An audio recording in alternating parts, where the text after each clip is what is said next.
네, 이 시간 책임져 주시는 선재규 선임 기자 나와 계십니다. 어서 오세요. 안녕하세요. 네. 이란이 오만만에서 유조선을 납포했다는 소식으로 시작해 보겠습니다. 홍해에서 이란 지원을 받는 그 예멘 반군이 계속 그 이스라엘하고 조금이라도 연계된 그 민간 선박을 공격을 해왔는데, 그래서 네. 미국이 다국적 허위 함대까지 지금 운영을 하고 있는데, 이런 가운데 지금 오만만, 그러니까 호르무즈 해협에서는 이번에는 이란이 그 법을 어겼다 하면서 이 미국 유조선을 납포를 했습니다. 법원 명령에 따른 거라고 주장을 했습니다. 네. 이 유조선이 올해 그 이란의 석유를 훔쳐가지고 미국에 그 공급했다, 이렇게 또 주장을 했습니다. 지금 아시다시피 이제 호르무즈 해협은 지금 그 아주 원유, 천연가스 수송의 아주 핵심적인 해운로인데, 네. 여기까지 지금 이제 이런 게 사태가 좀 확산되는 모습입니다. 이런 가운데 커비 백악관 국가안보 전략조정소통관이 새벽에 기자들한테 이 선박을 납포한 어떤 정당한 사유도 없다, 당장 석방하라고 했는데, 그렇다고 무슨 보복하겠다 이런 얘기를 안 하는데, 저는 백악관도 지금 어떻게든지 중동전을 좀 이렇게 가라앉히려고 하는데 또 다른 좀 악재가 튀어나온 셈이 됐습니다.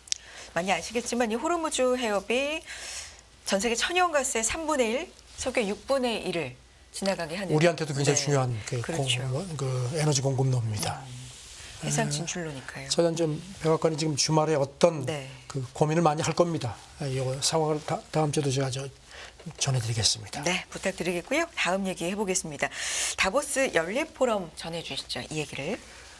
이제 현재 시간으로 오늘 15일부터 19일까지. 다음 주네요. 네, 다음 주입니다. 스위스 다보스에서 열리죠. 세계 경제 포럼인데, 네. 올해 핵심 주제가 역시 예상하시는 대로 기상이변하고, 그 다음에 이제 그 두 개의 전쟁, 지정학적 혼란이 더 심각해진 것, 그 다음에 이제 인공지능, 네. 이게 이제 핵심 의제가 될 것 같습니다. 한 60여 개국 정부 수반, 그 다음에 그 기업 최고 경영자 해서 한 2,800명 정도가 참석할 걸로 전망이 되고요. 그 다음에 전쟁 중인 그 우크라이나 젤렌스키 대통령, 그 다음에 이스라엘 대통령도 참석을 하고, 그 다음에 이제 밀레이 아르헨티나 그 극우 성향이죠. 이 사람은 이제 국제 문제 처음으로 이제 데뷔하는 자리가 됩니다. 미국은 브링컨 국무장관하고 서리번 안보보좌관이 참석하는 걸로 되어 있고, 유엔 총장, 그다음 나토 사무총장, 유럽연합 집행위원장도 참석할 예정입니다. 네. 두 개의 전쟁으로 더욱 심각해진 지정학적 혼란, 그리고 인공지능, 이게 핵심 주제인 거고, 신뢰 재구축이라는 주제도 있다는데, 이건 어떤 얘기인가요? 아무래도 전쟁이 네. 지금 두 군데서 동시에 진행되고 있기 때문에, 네. 이거를 좀 가라앉히고 좀 뭔가 좀 이렇게 좀 서로 국제사회의 신뢰를 좀 재구축하자는 쪽에 초점이 맞춰질 것 같습니다. 젤렌스키 같은 경우는 포럼에서 특별 연설하고 기업 CEO들을 만나서 전후 복구 문제를 논의를 중점 협의를 할 걸로 그렇게 전해졌습니다. 네. 지금 다보스 포럼 총재 얘기는 그저께 이제 언론 브리핑하면서 그 몇십 년 사이에 지정학적, 그다음 지경학적이라는 표현도 썼습니다. 가장 복잡한 시점에 열린다. 그래서 뭔가 사태가 더 악화되지 않도록 하는 방안에 초점을 맞추겠다 해서 이번에는 그 전쟁 그 수습 문제 같은 게 좀 비중이 커질 것 같습니다. 논의의 비중이. 그렇군요. 지정학적 리스크, 그리고 인공지능, 이런 부분까지도 좀 폭넓게 얘기가 될 것 같네요. 다음 주 개막하는 다보스 연례 포럼 얘기였습니다. 다음 얘기 볼까요? 세계 경제 포럼 연례 위험조사 보고서 나왔는데, 역시 기후 위기 언급이 된 거죠? 네. 포럼 앞두고 매번 이제 이렇게 주로 이제 그 리스크 관리하는 전문가들을 대상으로 이렇게 조사를 해가지고 발표를 하는데요. 네. 이번에는 그 단기간, 장기간, 그러니까 2년 이내에 어떤 게 가장 큰 위협인지, 그 다음에 이제 10년 사이로 좀 이렇게 기간을 넓혔을 경우에 어떤 게 가장 큰 리스크인지를 했더니, 한 63%는 이제 10년 안에 글로벌 재앙 발생 가능성이 상당히 높다. 그리고 30%는 2년 안에도 그렇게 될 수 있다는 식의 견해를 보였고요. 네. 그리고 이제 그 단기적으로 가장 큰 위협은 역시 이 선거 때문에 그런지 그 허위 정보, 거짓 정보, 이걸 지적을 했습니다. 네. 아시다시피 지금 한 30억 명 이상의 유권자들이 지금 올해하고 내년에 이제 투표를 하게 돼 있고요. 네. 아무래도 올해 선거의 해고, 네. 향후 그래서 2년간 단기적으로는 가짜 뉴스, 그리고 조금 더 길게 봐서는 재앙 발생 가능성이. 그리고 이제 높겠군요. 장기적 네. 그 글로벌 위험 예측에서는 역시 말씀하신 대로 기상 이변이 네. 가장 많은 사람들이 여기에 대해서 걱정을 했습니다. 아무래도 이제 생태계 관련 리스크가 그 좀 장기적인 사안으로 간주가 된다는 의미고요. 그리고 응답자의 3분의 2 정도가 10년 안에 강대국하고 중견국이 더 치열하게 경쟁을 해서 어떤 분열된 다극적 세계 질서가 더 불거질 거다. 이런 식으로 내다봤습니다. 네. 여기 대해서 그 세계경제포럼 이사는 이제 보고서 작성을 주도한 사람인데 미래가 정해진 건 아니다. 그래서 앞으로 10년이라고 하지만 이게 어떻게 될지 또 우리가 노력하기에 따라서 다르다는 겁니다. 그래서 단기적으로는 불확실성이 크지만 희망의 여지도 있지 않느냐 이렇게 해서 이런 점도 강조를 했습니다. 네.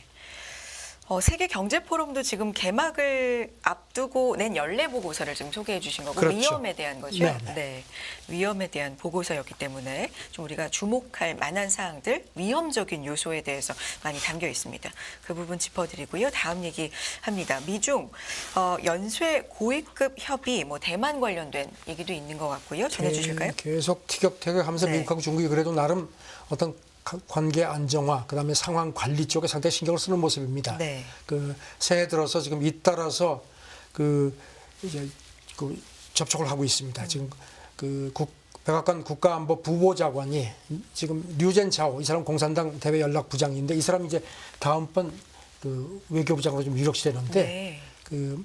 백악관에서 만났습니다. 그래가지고서 이제 작년 11월 시진핑 바이든 정상회담 합의를 토대로 백악관 얘기는 솔직하고 건설적인 협의를 했다.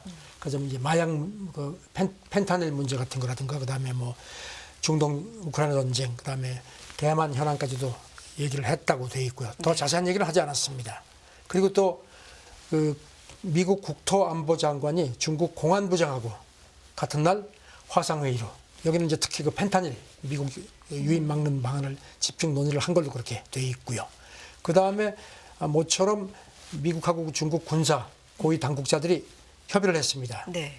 이것도 또 미 국방성에서 이루어졌는데 이게 미국 국방성에서 이렇게 이루어진 게 한 4년 만에 처음입니다. 뭐 군사 관련돼서는 또 어떤 얘기가 그러면 오고 갔는지는 안 전해졌나요? 아시다시피 작년 네. 2월에 중국 정찰 풍선 미국이 격추시켜가지고 그때부터 상황이 안 좋고 하다가 이제 이번에 모처럼 됐는데 아무래도 소통 그다음에 특히 이제 대만 문제와 관련한 어떤 우발 사태 방지 같은데 좀 초점이 맞춰진 걸로 관측이 되고요. 네. 그리고 이제 뭐니 해도 오늘이 12일이죠. 그러면 13일이니까 대만 선거 대만 말씀하시는 선거죠. 거죠. 대만 네. 선거가 이제 코앞에 왔는데 이제 지금 미국이 바이든 행정부가 무슨 민간 대표단을 선거 직후에 보낸다가 이제 중국이 발끈하고 하는데 일단 그래도 선거 후에 갈등이 고되지 않도록 어떤 상황 관리하는 쪽에 이 두 나라가 서로 의견이 맞는 거 아니냐 그런 관측입니다. 네. 그리고 지금 아시다시피 바이든 입장에서는 지금 전쟁 2개나 치르면서 선거도 또 해야 되니까 그래서 이제 어떻게든지 이걸 좀 이렇게 중국하고 좀 뭔가 좀 이렇게 공감대를 넓히려고 노력하는 거고 시진핑 역시 지금 코로나 이후 경제 회복 부진해서 지금 그것 때문에 하니까 서로 지금 니즈가 훨씬 많다는 겁니다. 그래서 이런 고위급 잇따라 협의가 열리는 거는 일단 긍정적인 신호로 보입니다. 일단 무엇보다 13일 말씀해 주신 13일로 예정돼 있는 대만 총통선거 요 얘기도 우리가 주목할 필요가 있을 것 같고요. 다음 주엔 요 얘기도 좀 자세하게 전해 주시겠네요. 네. 자, 다음 얘기해 보겠습니다. 니파 바이러스 백신 개발을 위해서 첫 인체 임상에 착수했다. 이 니파 바이러스 백신이라는 게 일단 어떤 걸까요? 이게 그러니까 뇌를 이렇게 부풀게 하는 그런 증상인데요. 네. 이게 박쥐하고 돼지를 통해서 전파되고 되는데 감염되면 약간 감기 비슷한 증세가 나타나는데 악화되면 이게 이제 뇌염이라든가 정신 착란까지 유발할 수 있고 문제는 치사율이 세계보건기구 집계를 보면요. 높게는 75%까지 돼 있습니다. 네. 지금 1998년에 말레이시아 돼지 농장에서 처음 이제 탐지가 됐고요. 그 다음에 방글라데시, 싱가포르, 인도 이런 식으로 주로 이제 아시아 쪽에서 이게 지금 하고 최근에 또 인도에서 또 발생을 해서 또 사망자가 나왔습니다. 네. 현재 백신은 없습니다. 백신은 없고 그리고 이제 항바이러스 치료 제가 유일한데 그것도 지금 효율성에 대한 얘기들이 있는데 이런 가운데 영국 옥스퍼드 대학 연구팀이 이 인체 임상에 착수한 걸로 발표가 됐습니다. 백신 개발을 위해서요. 네. 그렇군요. 이게 사실 약간 생소한 이름이긴 한데 니파 굉장히 좀 바이러스. 위험하군요. 니파 바이러스 네. 얘기가 앞으로 계속 안 나왔으면 좋겠습니다. 우리 같은 경우도 지금 보니까요. 우리 제약 스타트업 진원생명과학이라는 데가 작년 5월에 그 미국 쪽 연구소하고 그 신약 공동 개발하기로 했다고 그렇게 밝힌 적이 있습니다. 네. 알겠습니다. 다음 얘기는요. 극지동물의 떼죽음이 조류 인플루엔자 탓이다. 이런 연구 결과인가요?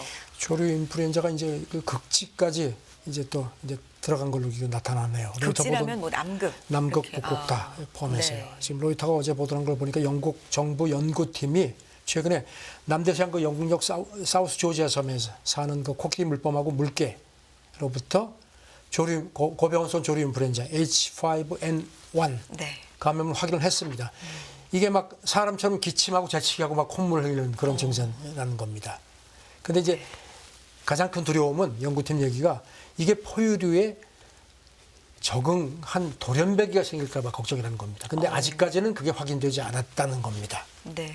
지금 로이터 보도를 보니까 지난달에는 알래스카에서도 북극곰이 감염돼가 죽은 걸로 확인이 됐고요.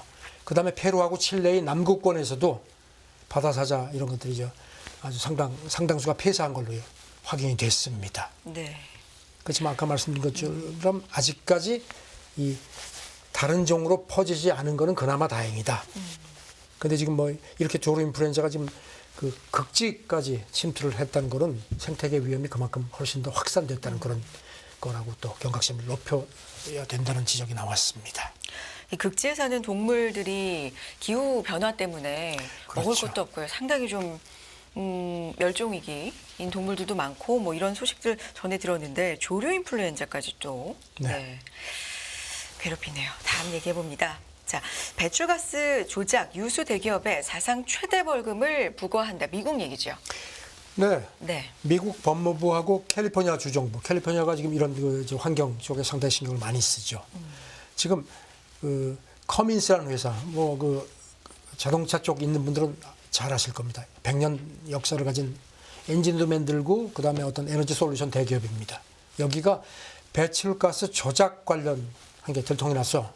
그동안에 이제 이렇게 뭐 하다가 이제 이번에 미국 법무부하고 20억 달러, 우리 돈으로 2조 6,400억 원 정도 벌금을 내기로 합의를 한 걸로 그렇게 보도가 됐습니다. 발표가 네. 됐습니다. 미국 법무부 쪽 발표를 보면은 그 이 회사가 그 엔진, 디젤 엔진 같은 거를 그 스텔란티스 옛날 클라이슬러에 그 만드는 그 램트럭 63만 대 이상, 이게 이제 2013년부터 2019년까지 생산된 물량인데요. 거기 공급을 했고 그다음에 또 그 배출가스 가스 배출 보조 소프트웨어도 약간 좀 성능이 의심스러운 거를 또 한 33만 대가 넘는 픽업에 그 공급을 한 걸로 그렇게 드러났다는 겁니다. 네. 공식적으로 또 뭐라고 덧붙여서 여기 말하나요? 법무부 네. 그 환경 담당 국장은 네. 이번 조치는 우리의 단호한 입장을 보여준다. 자동차 배출가스 조작은 절대로 용납하지 않겠다. 그런 아주 강력한 경고의 메시지라고 거듭 강조를 했습니다. 이제 법원이 이제 합의를 승인하는 절차만 남았는데요. 이제 법원 승인이 떨어지면 이제 지금까지 이런 배출가스, 배기가스 조작과 관련한 사상 최대 규모입니다. 2017년에 폭스바겐이 14억 5천만 달러 그 벌금을 부과받은 적이 있거든요. 당시도 그 전 세계적으로 한 1,100만 대 정도 했는데 이런 이번과 비슷한 그런 그 문제를 일으킨 걸로 그렇게 지적이 됐어서 그때 14억 5천만 달러 벌금, 그게 지금까지 기록이었습니다. 이제 그게 깨지는 겁니다. 20억 달러니까요. 이번에는. 예. 네. 회사 쪽에서는 또 어떤 얘기? 회사 합니까? 쪽에서는 네. 벌금에 합의를 했다고 시인을 하면서도 그래도 우리가 악의로 그런 건 아니다. 그리고 그런 증거도 없다. 잘못한 게 아니라고 끝까지 시인을 안 하네요. 스텔란테 씨는 로이터 기자가 관련 논평을 요청하니까 답변을 안 한 걸로 되어 있습니다. 네. 다음 얘기로 또 넘어가 보겠습니다. 역시 미국 얘기인데요. 미국 주식 93%를 보니까 상위 10%가 보유를 했다라는 분석 조사 결과 있네요. 그만큼 이제 주식 시장도 이제 양극화라는 네. 겁니다. 지금 연준이 소비자 금융 설문조사를 한 걸 이제 비즈니스 인사이더가 어제 보도를 했는데요. 네. 지난 3분기 기준입니다. 미국에서 발행된 주식의 93%를 그 자산 기준 상위 10%가 소유하고 있고 하위 50%는 1%밖에 소유를 안 한 걸로 되어 있습니다. 그럼 미국 가계의 기록 그 주식 보유율이 한 58%, 지금까지 가장 높은 거라고 되어 있습니다. 그러니까 뭐 자산이 많은 사람들이 비중이 많겠다라는 건 좀 당연한 예측인데 그런데 그게 훨씬 더, 늘었다. 네, 그렇죠. 아, 그 네. 비즈니스 인사이더 분석은 이렇게 이제 그 미국도 지금 개인 투자자들이 굉장히 늘었거든요. 코로나 팬데믹 기간에 재택근무가 되니까 아무래도 조금 좀 이렇게 좀 여유가 생겼다는 것, 그러니까 시간적으로. 네. 그 다음에 정부가 그동안에 또 재난지원금을 엄청 뿌렸죠. 그래서 이제 그런 것 때문에 개미들이 많이 주식시장에 더 들어간 것 같다고 봤고요. 근데 2020년 그때 하락장이 컸죠. 그때 개인들은 너무 손실이 크니까 이제 주식 팔아가지고 현금화하는 바람에 그래서 또 이 비율이 더 벌어졌다는 겁니다. 네. 그런 영향도 있는 것 같다. 그렇죠. 하락장에서 사실 좀 버틴다고 표현할까요? 아니면 조금 더 큰 손들은 과감하게. 아무래도 여유가 네, 있죠. 근데 그러니까요. 이제 그냥 그거 가지고 하는 사람들은 힘들죠. 그리고 또 이번 조사에서 보니까 네. 그 상위층들이 그 갖고 있는 자산이 상당 부분 주식에 연동이 되어 있는 반면에 중산층 그 이하는 부동산에 많이 묶여 있는 걸로 조사가 됐다는 겁니다. 지금 연준 분석을 보니까 지난해 3분기 기준으로 해서 하위 50%의 부동산 자산은 합쳐서 4조 8천억 달러인데 네. 이 사람들이 갖고 있는 주식 자산은 3천억 달러 정도. 반면에 상위 1%는 주식 자산이 16조 달러고 부동산 자산이 한 6조 달러 정도로 그렇게 비교가 되어 있습니다. 네. 다음 얘기 해볼게요. 마크 저커버그가 뭐 이런 논란이 있습니까? 소를 키운다고 자랑을 했는데 또 스테이크 먹는 사진을 올렸다. 이거 어떤 얘기입니까? 그냥 조용히 먹었으면 별일이 없는데 자기 페이스북 계정에다가 내가 그 세상에서 제일 좋은 소를 키운다. 네. 그러면서 그 스테이크를 먹는데 아마 그 소로다가 만든 스테이크 그걸 먹는 사진을 먹방 사진을 올렸습니다. 그게 이제 말썽이 된 겁니다. 뭐라 그랬냐면은 이 소가 와규 앵거스다. 그래서 마카다미아를 먹고 맥주를 먹인다. 네. 그러면서 뭐 너무 뭐 즐겁다. 뭐 내 프로젝트 중에서 가장 맛있는 일을 하고 있다. 했는데 이제 그 외신이 이제 추적을 해보니까 이 저커버거 이 농장이요 지하 벙커로 되어 있고 에너지 설비까지 합쳐서 한 1억 달러 우리 돈으로 한 1,300억 원 정도 규모로 추산이 된다는 겁니다. 그래서 여기에 대해서 좀 비판적인 목소리가 많은 거죠. 환경단체들이 뭐 가만히 안 있죠. 네. 마카다미아 같은 거는 특히 재배에 물이 많이 들어간다. 그리고 거기다 맥주까지 먹여서 키운다니 참 억만장자의 이상한 부업이다. 비아냥이었습니다. 그러면서 식량 불평등, 지구 온난화 그런 현실 잊지 말아 주십시오. 아주 준엄하게 꾸짖었습니다. 그리고 그 앤드루 그린버그라는 미국 작가, 이 사람은 저널리스트 겸 작가인데 메타 이제 저커버그가 메타 소유주죠. 경쟁 플랫폼 X에다 글을 올렸습니다. 참 자랑스럽다. 인간에게 가능한 한 가장 큰 기후 위기를 초래하는 방식으로 입에 음식을 넣는 꿈을 이뤘다. 축하합니다. 조롱했습니다. 진짜 조롱이네요. 네. 아시다시피 지금 소가 메탄가스를 많이 뿜어내죠. 그래가지고 그렇죠. 그 지구 온난화의 뭐 주범이라고 주범 중에 하나다 하는데 지금 저커버그가 자랑했다가 아주 된통 지금 구설수에 올랐습니다. 마카다미아와 맥주를 먹는 소라니. 사람도 먹기 힘든데. 네. 다음 얘기 해볼게요. 테일러 스위프트 얘기 또 나오는데 EU 집행위 테일러 스위프트에 도와줘. 이거 어떤 얘기? 뭘 도와달라는 얘기예요? 참 이렇게 저커버그는 네. 이렇게 두드려 맞는데 네. 테일러 스위프트는 참 이렇게 참 그야말로 이제 칭송을 받네요. 그러니까요. 미국 그 작년 중간 선거 전에 이 공화당 트럼프 막자고 하면서 젊은층에 대해서 투표합시다 해가지고 그때 막 그냥 뭐 그 10대 유권자들이 뭐 한 3만 하루에 그 스위프트가 그렇게 호조하고 나서 3만 5천 명이 등록을 했거든요. 그래서 그때 아주 상당한 영향력을 과시를 네. 했는데 그래서 그런지 유럽연합 집행위원회 부위원장이 그저께 브뤼셀에서 이제 유럽연합이 6월에 유럽의회 선거가 있습니다. 최근에 극우 돌풍이 막 이니까 이제 걱정이 됐는지 이 사람이 기자회견 하다가 갑자기 테일러 스위프트가 5월에 유럽에 온다. 그러면서 스위프트가 유럽의 젊은 층을 위해서 미국에서 그랬듯이 같은 일을 해주길 정말로 바란다. 이제 그걸 해달라는 겁니다. 테일러 스위프트는 뭐 공식적으로 경제적으로 스위프트 효과라고 말할 만큼 그럼요. 일컬어질 만큼 대단한 엄청나죠. 경제적으로도 그런데 투표 동료도 이렇게 그러면서 뭐라 효과가, 그러냐면요. 네. 이렇게 젊은 유명인만큼 젊은 유권자를 더 잘 동원할 수 있는 사람은 없다. 그러면서 이제 아까 말씀드린 지난 미국 중간 선거 전에 했던 걸 상기시키면서 스위프트 그 홍보팀이 네. 내 의견을 보고 내가 이렇게 간절하게 요청한 걸 본인한테 꼭 전달해 주기를 정말로 바란다. 이렇게 네. 가지고 호소를 했습니다. 이만큼 노력을 하고 호소를 하는 건 투표율이 좀 낮기 때문이겠죠. 지금 네. 1979년부터 유럽의회 선거가 있는데요. 투표율이 지금 50%가 안 됩니다. 그러니까 뭐 굉장히 떨어지고 근데 지난 직전 선거가 2019년인데 그때는 10대가 조금 투표를 해가지고 그때 처음으로 50%를 넘었습니다. 지금 보니까 독일, 오스트리아, 벨기에, 몰타는 16세부터 투표가 가능합니다. 네. 그 유럽연합은 회원국들이 자체적으로 그 투표 연령을 할 수 있는데 보통 18세인데 그래서 이제 극우 돌풍이 나오니까 지금 이런 식으로 해가지고서 현재 그 지금 청년들이 좀 나서달라 이런 6월 6일부터 9일까지 합니다. 오늘 6월 6일부터 9일까지 실시되는 선거인데 글쎄요. 극우 돌풍을 막으려고 지금 이렇게 네. 수입특까지 호소를 하는 그런 상황입니다. 여기까지 국제뉴스 듣겠습니다. 워싱턴이 선재규 산임기자 함께했습니다. 고맙습니다. 네, 감사합니다.